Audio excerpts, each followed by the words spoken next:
नमस्कार, स्वागत है आपका डीडी न्यूज पर। मैं हूं रेशमा आपके साथ। आइए हेडलाइंस पर नजर डालते हैं।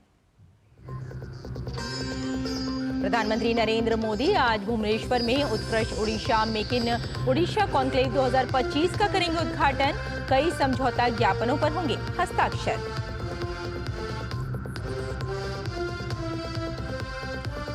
दिल्ली के चुनावी दंगल में दिग्गजों का प्रचार जारी। आज गृह मंत्री अमित शाह और यूपी के सीएम योगी आदित्यनाथ करेंगे रैलियां।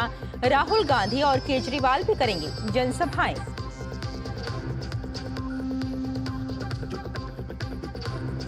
महाकुंभ में आस्था का ज्वार। 2 दिन में 3.25 करोड़ से अधिक लोगों ने लगाई आस्था की डुबकी। कल मौनी अमावस्या पर होगा दूसरा अमृत स्नान।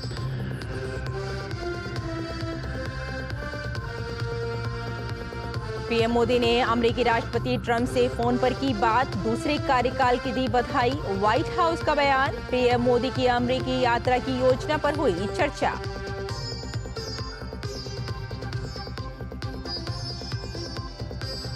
और 38वें राष्ट्रीय खेल आज से उत्तराखंड में होंगे शुरू। पीएम मोदी करेंगे उद्घाटन। 35 स्पर्धाओं में करीब 10,000 खिलाड़ी लेंगे हिस्सा। और आइए अब समाचारों पर डालते हैं विस्तार से नजर। प्रधानमंत्री नरेंद्र मोदी आज भुवनेश्वर में उत्कृष्ट Odisha make in Odisha conclave 2025 का उद्घाटन करेंगे। 2 दिन के इस सम्मेलन में 20 देश के कई प्रतिनिधियों सहित 7,500 से अधिक प्रतिनिधि शामिल हो रहे हैं। ओडिशा अब तक के सबसे बड़े व्यावसायिक सम्मेलन की मेजबानी के लिए पूरी तरह तैयार है। ये सम्मेलन एक मजबूत और जीवंत अर्थव्यवस्था की नींव रखेगा तथा किसानों और मजदूरों के लिए नई संभावनाएं पैदा करेगा। सम्मेलन में 100 से अधिक समझौता ज्ञापनों पर हस्ताक्षर किए जाएंगे। इससे 3.5 लाख नौकरियां सृजित होने की संभावना है।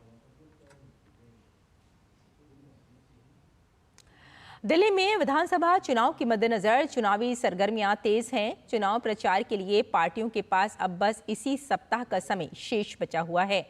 गृह मंत्री और भाजपा के वरिष्ठ नेता अमित शाह आज दिल्ली के कस्तूरबा नगर विधानसभा में रोड शो और जनसभा करेंगे। इसके अलावा अमित शाह कालकाजी और बदरपुर में रैली और रोड शो भी करेंगे। उत्तर प्रदेश के मुख्यमंत्री योगी आदित्यनाथ भी दिल्ली में जोर शोर से चुनाव प्रचार में जुटे हुए हैं। योगी आदित्यनाथ मंगोलपुरी, विकासपुरी और राजेंद्र नगर विधानसभा में जनसभा करेंगे। कांग्रेस की तरफ से नई दिल्ली सीट से उम्मीदवार संदीप दीक्षित तो प्रचार कर ही रहे हैं, लेकिन आज से चुनाव प्रचार की जोर पकड़ने की संभावना है। कांग्रेस नेता राहुल गांधी आज पटपड़गंज और ओखला में चुनावी जनसभाएं करेंगे। वहीं आम आदमी पार्टी के स्टार प्रचारक और पार्टी के संयोजक अरविंद केजरीवाल भी लगातार जनसभाएं कर रहे हैं। केजरीवाल और पार्टी के अन्य वरिष्ठ नेताओं ने प्रचार में अपनी पूरी ताकत झोंक दी है। सोमवार को आपने अपना घोषणा पत्र भी जारी किया था। और आइए अब बात करते हैं दिव्य भव्य महाकुंभ की।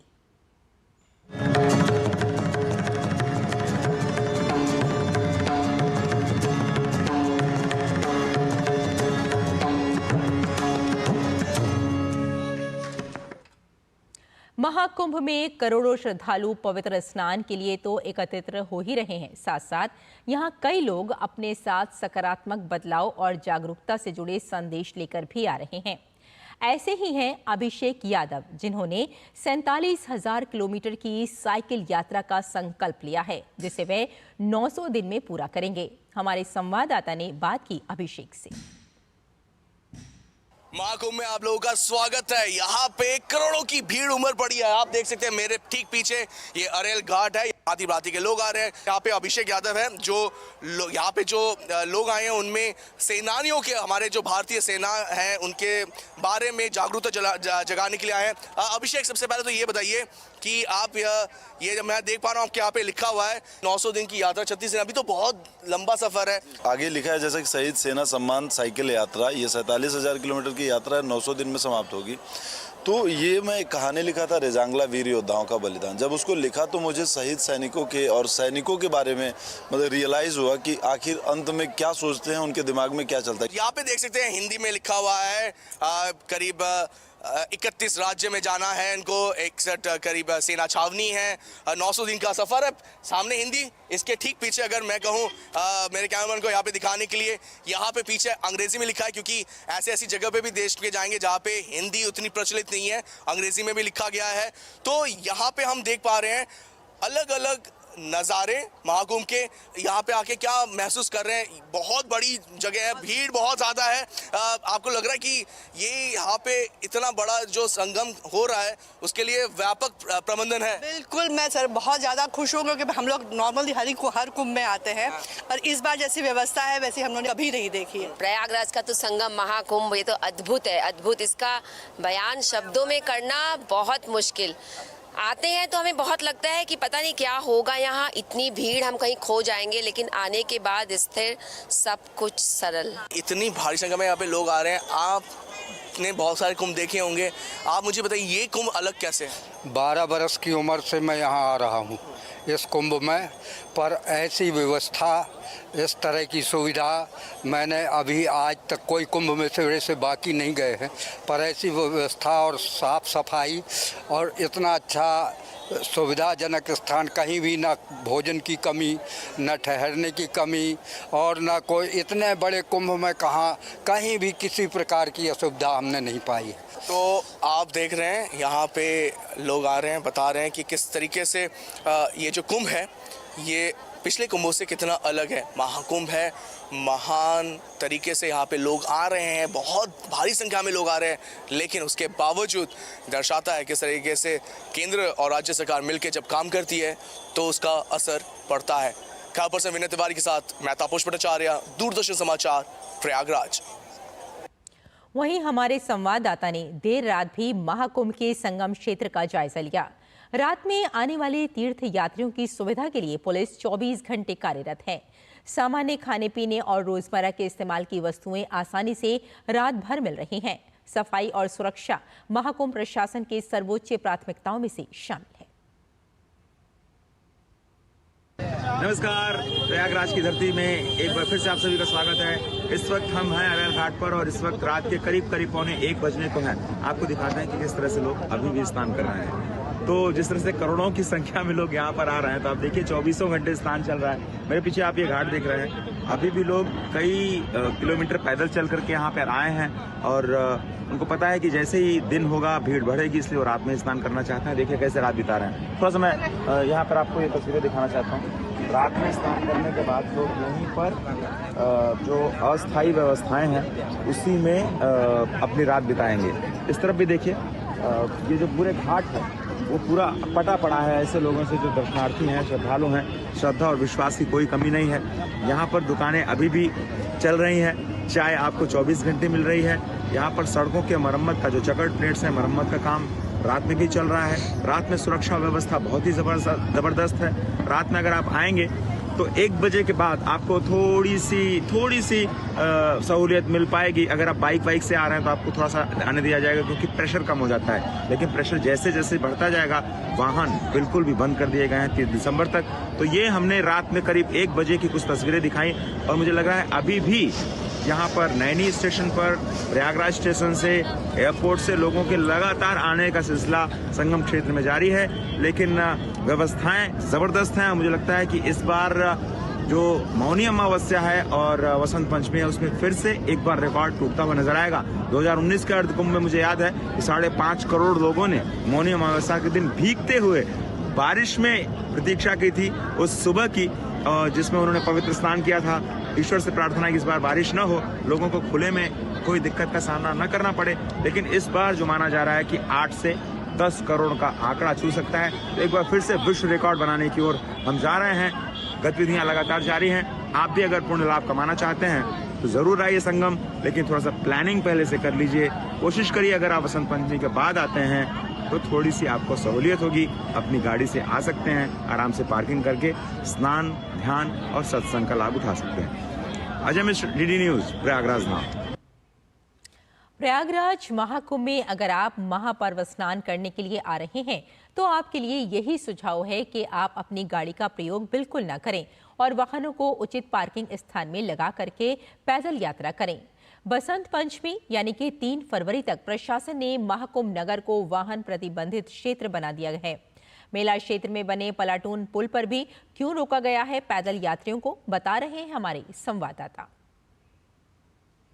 नमस्कार, प्रयागराज धाम से महाकुंभ की महा कवरेज में आप सभी का एक बार फिर से स्वागत है। इस वक्त आप देख रहे हैं भक्तों का रेला, जो आप मेरे पीछे देख रहे हैं वो वाराणसी से प्रयागराज को कनेक्ट करने वाला नेशनल हाईवे है और इस पर केवल और केवल आपको पैदल यात्री दिखाई दे रहे होंगे, क्योंकि ये वाहनों के लिए पूरी तरह से प्रतिबंधित कर दिया गया है। तो अगर आप 26 तारीख से लेकर के 3 फरवरी तक यहाँ पर आने का मन बना रहे हैं तो आपको गाड़ियाँ बिल्कुल नहीं लानी है, पहली बात है। दूसरी बात ये कि अगर आप गाड़ी से आना भी चाह रहे हैं तो आपको जो वाहन पार्किंग स्थल बनाए गए हैं 102, जिसमें करीब 5.5 लाख गाड़ियों के खड़े होने की व्यवस्था है, आप वहाँ पर गाड़ी पार्क कर दीजिए। और पुलिस की व्यवस्था बहुत ही ज़बरदस्त है, आपको पुलिस से पूछताछ करनी चाहिए और सिर्फ ये उनको बताना चाहिए कि आप किस सेक्टर में जाना चाहते हैं और कौन से मार्ग पर जाना चाहते हैं, वो पूरी मदद करेंगे।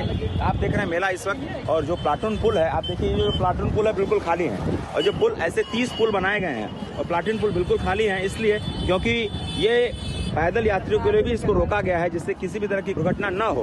2.25 करोड़ लोग एक दिन में स्नान करते हैं, तो प्लाटून पुल पर किसी भी तरह की दुर्घटना न हो, इसलिए इस बड़े पुल को खोला गया है। तो जब भी आप अगर मन बना रहे हैं कि आप बसंत पंचमी तक यहाँ पर आना चाहते हैं तो पैदल यात्रा सबसे अच्छी है। कहते हैं कि एक एक कदम पर आपको अश्वमेध यज्ञ का फल प्राप्त होता है। तो आप आइए, तपस्या की ये भूमि है, यज्ञ की भूमि है, थोड़ी सी तपस्या जरूर करनी होगी आपको, लेकिन आपको वही महापुण्य की प्राप्ति होगी। अजय मिश्र, DD न्यूज़, प्रयागराज धाम। आज पंजाब केसरी लाला लाजपत राय की जयंती है। इस मौके पर पूरा देश उन्हें नमन कर रहा है। स्वतंत्रता आंदोलन के प्रमुख सेनानी और पंजाब केसरी के नाम से प्रसिद्ध लाला लाजपत राय के संघर्षशील जीवन के बारे में विस्तार से जानिए इस रिपोर्ट में। पंजाब केसरी के नाम से मशहूर बहुमुखी व्यक्तित्व लाला लाजपत राय का जन्म 28 जनवरी 1865 को पंजाब के लुधियाना जिले के ढुडी के गांव में हुआ था। लाला जी एक राजनेता, सामाजिक कार्यकर्ता, लेखक, पत्रकार, वक्ता और एक सफल सांसद रहे। लाला लाजपत राय ने प्रारंभिक शिक्षा पहले अपने गांव और फिर लुधियाना तथा अंबाला से प्राप्त की। अपने शुरुआती दिनों से ही वे पढ़ने लिखने के शौकीन थे। 1880 में उन्होंने लाहौर के सरकारी कॉलेज में दाखिला ले लिया और साथ ही लॉ कॉलेज में भी दाखिल हो गए। उन्होंने 1883 में मुख्तियारशिप के लिए लाइसेंस लिया और पंजाब के लुधियाना जिले के जगरांव तहसील में राजस्व न्यायालय में कानूनी अभ्यास शुरू कर दिया। बहुत ही कम समय में उन्होंने एक वकील के रूप में अपनी पहचान स्थापित कर ली। लाला लाजपत राय एक ऊर्जावान सामाजिक कार्यकर्ता, बहुत उदार, परोपकारी और लोगों के हितों के समर्थक थे। 1896, 1899, 1900, 1907 और 1908 के अकाल तथा 1905 में कांगड़ा में आए भूकंप के दौरान देशवासियों के इस अथक सेवक ने लोगों को प्रकृति के उतार चढ़ाव से राहत दिलाने में कोई कोर कसर नहीं छोड़ी। उन्होंने अस्पृश्यता के उन्मूलन के लिए भी काम किया। जब महात्मा गांधी ने हरिजन सेवक संघ के बैनर तले इस क्षेत्र में अपना काम शुरू किया तो उन्होंने इस संगठन के लिए काम करना शुरू कर दिया। इस महान शिक्षाविद ने अपने जीवन का एक बड़ा हिस्सा शिक्षा के लिए समर्पित कर दिया। गोपाल कृष्ण गोखले के साथ इन्होंने इंग्लैंड के विभिन्न हिस्सों में राजनीतिक अभियान चलाया और बड़ी वाक्पटुता, तथ्यों और आंकड़ों के साथ भारतीय नागरिकों के मूल अधिकारों का समर्थन किया। उनके कथनों ने अंग्रेजों पर जबरदस्त प्रभाव डाला। बाद में वे अमेरिका चले गए, जहां इन्होंने कई शैक्षणिक संस्थानों का कामकाज देखा। भारत के स्वतंत्रता संग्राम में इनका योगदान अविस्मरणीय है। जैसे ही स्वदेशी के लिए आंदोलन ने जोर पकड़ा, लाला लाजपत राय ने इसमें अपनी आत्मा को झोंक दिया। इन्होंने स्वदेशी का संदेश दिया और इसे पंजाब के लोगों के बीच लोकप्रिय बनाया। जब लाला लाजपत राय भारत से दूर थे तो ब्रिटिश सरकार ने उनके भारत लौटने पर रोक लगा दी। लाला लाजपत राय ने साइमन कमीशन के विरुद्ध प्रदर्शन में जुलूस का नेतृत्व किया। 30 अक्टूबर 1928 को लाहौर में जुलूस का नेतृत्व करते समय उनकी छाती पर लाठियों से प्रहार हुए, जिसके चलते अंततः 17 नवंबर 1928 को उनकी मृत्यु हो गई। लाला जी ने इस घटना के बारे में जो कहा था वो भविष्य सूचक बन गया। उन्होंने कहा, मुझ पर किया गया हर प्रहार ब्रिटिश साम्राज्यवाद के ताबूत में एक कील है। मुझे नहीं पता कि मैं रहूंगा या नहीं, लेकिन आपको कभी चिंता नहीं करनी चाहिए। मेरे बाद मेरी आत्मा आपको आजादी के लिए और अधिक बलिदान देने के लिए प्रेरित करती रहेगी। और हिमाचल प्रदेश के साल 2017 के बहुचर्चित गुड़िया रेप एवं मर्डर मामले में पुलिस हिरासत में आरोपी सूरज की हत्या पर पूर्व आईजी सहित 8 पुलिस अधिकारियों को उम्र कैद की सजा सुनाई गई है। देखिए इस मामले पर हमारी खास रिपोर्ट।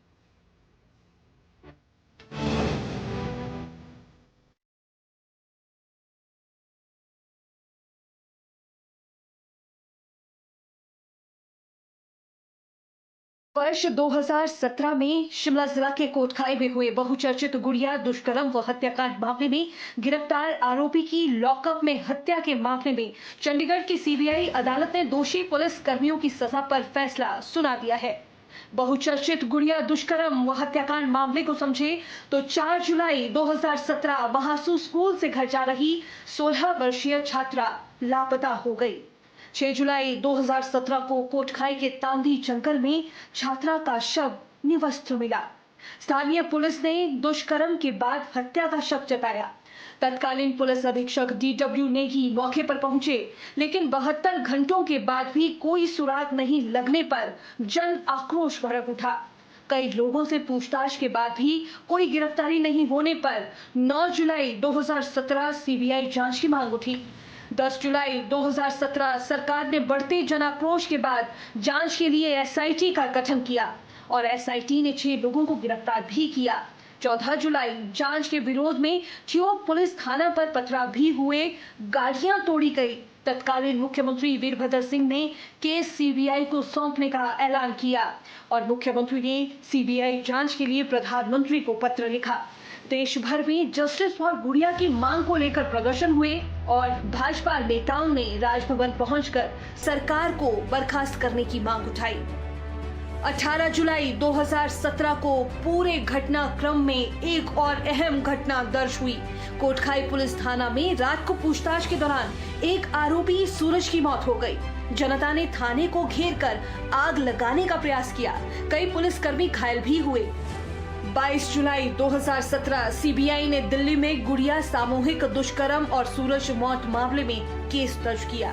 सीबीआई ने सूरज हत्या मामले में IG Zahoor H Zaidi, DSP Joshi समेत 8 पुलिस कर्मियों को गिरफ्तार किया। वर्तमान मामले में सीबीआई कोर्ट ने सोमवार सुबह दोषियों से उनकी आखिरी अपील सुनी और शाम होते होते सभी दोषी पुलिस कर्मियों को उम्र कैद की सजा सुना दी गई। आज से 38वें राष्ट्रीय खेलों की औपचारिक शुरुआत होगी। उत्तराखंड की राजधानी देहरादून के महाराणा प्रताप स्पोर्ट्स कॉलेज में आयोजित समारोह में पीएम मोदी इन खेलों का उद्घाटन करेंगे। राज्य बनने के बाद से ये पहली बार है जब उत्तराखंड इन खेलों की मेजबानी कर रहा है। विकास के रास्ते पर लगातार आगे बढ़ रहा देवभूमि उत्तराखंड अब खेल भूमि के तौर पर अवतरित है और इसके इस रूप को विस्तार दिया है 38वें राष्ट्रीय खेलों ने, जहां 35 खेल स्पर्धा में देश भर के करीब 10,000 खिलाड़ी अपने हुनर का प्रदर्शन करेंगे। इन खेलों का आधिकारिक तौर पर उद्घाटन प्रधानमंत्री नरेंद्र मोदी द्वारा किया जाएगा। उद्घाटन समारोह का आगाज शंखनाद के जरिए होगा, जहां राज्य के विभिन्न शहरों के स्कूल और कॉलेज के बच्चे शंख बजाकर लाइव प्रस्तुति देंगे। इस 38वें खेल महोत्सव का एक भव्य शुभारंभ करने वाला है, जिसमें 2400 लोग एक साथ शंख की ध्वनियों से इसका शुभारंभ करेंगे, जिसमें एक वाइब्रेशंस निकलेंगी जो एक इस वातावरण को पवित्र माहौल बनाएंगे। पहली बार राष्ट्रीय खेलों की मेजबानी कर रहे उत्तराखंड में इन खेलों को लेकर जबरदस्त उत्साह है। इन खेलों की टैगलाइन संकल्प से शिखर तक है। देहरादून मुख्य आयोजन स्थल होगा। 14 फरवरी तक चलने वाले खेलों के अन्य आयोजन स्थल हरिद्वार, नैनीताल, हल्द्वानी, रुद्रपुर, पिथौरागढ़, अल्मोड़ा और टिहरी है। कलारीपयट्टू, योगासन, मल्लखंब और राफ्टिंग प्रदर्शनी खेल होंगे। We are really excited and I'm so honored to carry the flag of Kerala and I'm definitely so proud to be the flag bearer of Kerala. And about the national games, we are really excited. It's a beautiful opportunity to play for our state team, no? So we are super excited. यहाँ पे काफ़ी कुछ अंतर्राष्ट्रीय खिलाड़ी आए हैं और बहुत ही उनके सामने खेलने का बहुत ही अच्छा अवसर मिला हमको खेलने का, तो हम बहुत ही खुश नसीब है कि उनके सामने खेलने का मौका मिलेगा और उत्तराखंड जैसे एकदम जोशीले स्टेट के अंदर बहुत ही मजा आएगा यहाँ पे खेलने में। 38वें राष्ट्रीय खेलों में सभी स्पर्धाएं उत्तराखंड में होंगी। ये आयोजन उत्तराखंड के लिए गौरवपूर्ण क्षण है जो राज्य को राष्ट्रीय और अंतर्राष्ट्रीय स्तर पर पहचान दिलाएगा। उत्तराखंड में नेशनल गेम्स का आयोजन राज्य की खेल संस्कृति को प्रोत्साहित करेगा और भविष्य में ऐसे बड़े आयोजनों की मेजबानी का मार्ग भी प्रशस्त करेगा। तो देवभूमि उत्तराखंड अब अगले कुछ दिन खेलों की रणभूमि के तौर पर सामने होगी, जहां पर हर खिलाड़ी की नजर न सिर्फ गोल्ड मेडल पर होगी बल्कि अपने राज्य को अंक तालिका में ऊपर रखने की भी रहेगी। कैमरामैन उत्तम सिंह के साथ मैं गौरव कुमार, डीडी न्यूज, देहरादून, उत्तराखंड। 38वें राष्ट्रीय खेलों को लेकर उत्तराखंड में उत्साह का माहौल है। ऐसे में देहरादून के महाराणा प्रताप स्पोर्ट्स कॉलेज में उद्घाटन समारोह को लेकर किस तरह की तैयारियां हैं, इसका भी जायजा लिया हमारे संवाददाता ने। तो उत्तराखंड जो है वो पूरी तरह से तैयार है 38वें राष्ट्रीय खेलों की मेजबानी के लिए और इस वक्त हम मौजूद हैं महाराणा प्रताप स्पोर्ट्स कॉलेज के उसी स्टेडियम में जहां पर इन खेलों का औपचारिक रूप से उद्घाटन होगा। तो ये आप देख सकते हैं कि किस तरह की यहाँ पे जो तैयारी है वो किस स्तर की है। ये जो पीली पोशाक में आपको दिख रहे हैं ये वो छात्र हैं और वो छात्राएं हैं जो कि कॉलेज और विश्वविद्यालय से हैं और ये जो छात्राएं हैं ये शंखनाद के जरिए जो है वो इस पूरे उद्घाटन समारोह का जो है वो आगाज करेंगे। यानी कि इनकी संख्या जो होगी करीब 2400 होगी। तो अपने आप इस बात को समझा जा सकता है कि उस वक्त जब 2400 शंख एक साथ बजेंगे तो जो शंखनाद होगा उसकी वाइब्रेशन किस तरह का यहाँ पे माहौल पैदा करेगी। तो आपको बता दें कि उत्तराखंड जो है वो पहली बार जो है वो राष्ट्रीय खेलों की मेजबानी कर रहा है। जहां तक उत्तराखंड के अपने प्रदर्शन की बात है तो पिछले जो राष्ट्रीय खेल हुए थे गोवा में वहां पर उत्तराखंड को 25वां स्थान जो है वो प्राप्त हुआ था, जबकि इससे पहले जो गुजरात में हुए थे वहां 26वें स्थान पर रहा था। तो लेकिन इस बार क्योंकि मेजबान है उत्तराखंड तो जाहिर तौर पर उनसे कहीं ना कहीं पदक की उम्मीद जो है वो भी बहुत ज़्यादा है। और इस बार नेट बॉल और रग्बी ऐसे खेल हैं जहां पर उत्तराखंड जो है वो अपने आप को पदक के बड़े दावेदार के तौर पर सामने रख रहा है। कैमरामैन उत्तम सिंह के साथ मैं गौरव कुमार, डीडी न्यूज़, देहरादून, उत्तराखंड। आइए अगली खबर का रुख करते हैं। प्रधानमंत्री नरेंद्र मोदी ने अमेरिका के राष्ट्रपति डोनाल्ड ट्रंप के साथ फोन पर बात की। पीएम मोदी ने ट्रंप को दूसरे कार्यकाल के लिए बधाई दी। दोनों नेताओं ने आपसी सहयोग बढ़ाने और उसे और गहरा करने पर चर्चा की। दोनों नेताओं ने हिंद प्रशांत, पश्चिम एशिया और यूरोप में सुरक्षा सहित कई अन्य क्षेत्रीय मुद्दों पर भी चर्चा की। बातचीत के दौरान अमेरिकी निर्मित सुरक्षा उपकरणों की खरीद बढ़ाने और निष्पक्ष द्विपक्षीय व्यापार संबंधों की दिशा में आगे बढ़ने के महत्व पर जोर दिया गया। व्हाइट हाउस के बयान के अनुसार पीएम मोदी के अमेरिका यात्रा की योजना पर चर्चा हुई, जिससे दोनों देशों के बीच दोस्ती और रणनीतिक संबंधों को मजबूत करने में मदद मिलेगी। दोनों नेताओं ने आपसी रणनीतिक साझेदारी और हिंद प्रशांत क्वाड साझेदारी को आगे बढ़ाने के लिए अपनी प्रतिबद्धता पर जोर दिया। भारत इस साल के अंत में पहली बार क्वाड नेताओं की मेजबानी करेगा।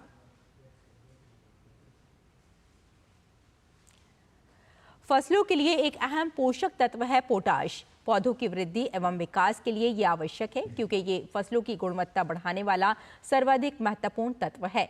पोटाश फसलों को मौसम की प्रतिकूलता जैसे सूखा, ओला, पाला, बीमारी तथा कीड़े मकोड़ों से बचाने में मदद करता है। आपको इस वक्त हम छोड़े जा रहे हैं इसी रिपोर्ट के साथ। फिलहाल हमें यही अनुमति दीजिए। धन्यवाद। फसलों से अच्छा उत्पादन प्राप्त करने के लिए आवश्यक है कि पौधों को सही मात्रा में उनकी आवश्यकता के अनुसार पोषक तत्वों की पूर्ति की जाए। फसल द्वारा पोषक ग्रहण किए गए तत्वों की क्षतिपूर्ति उर्वरक और खाद द्वारा न होने पर भूमि में तत्व विशेष की कमी हो जाती है और पौधा मरने लगता है। पौधों को सामान्यतः 17 प्रकार के तत्वों की आवश्यकता होती है। इनमें से कार्बन, हाइड्रोजन और ऑक्सीजन पानी और हवा से प्राप्त हो जाते हैं। शेष 14 तत्वों की पूर्ति मिट्टी, उर्वरक और खादों से होती है। विभिन्न फसलें एक उचित परंतु भिन्न भिन्न मात्रा में पोषक तत्वों को ग्रहण करती हैं। मिट्टी में किसी भी पोषक तत्व की कमी हो जाने से पौधों का सही विकास नहीं हो पाता। इसलिए खाद और उर्वरक का उपयोग इस प्रकार से संतुलित होना चाहिए कि फसल को पर्याप्त मात्रा में सभी पोषक तत्व मिल सके। पौधों की वृद्धि और विकास के लिए पोटाश आवश्यक है। ये फसलों की गुणवत्ता बढ़ाने वाला सर्वाधिक महत्वपूर्ण तत्व है, क्योंकि पोटाश फसलों को मौसम की प्रतिकूलता जैसे सूखा, ओला, पाला, बीमारी और कीड़े मकोड़े से बचाने में मदद करता है।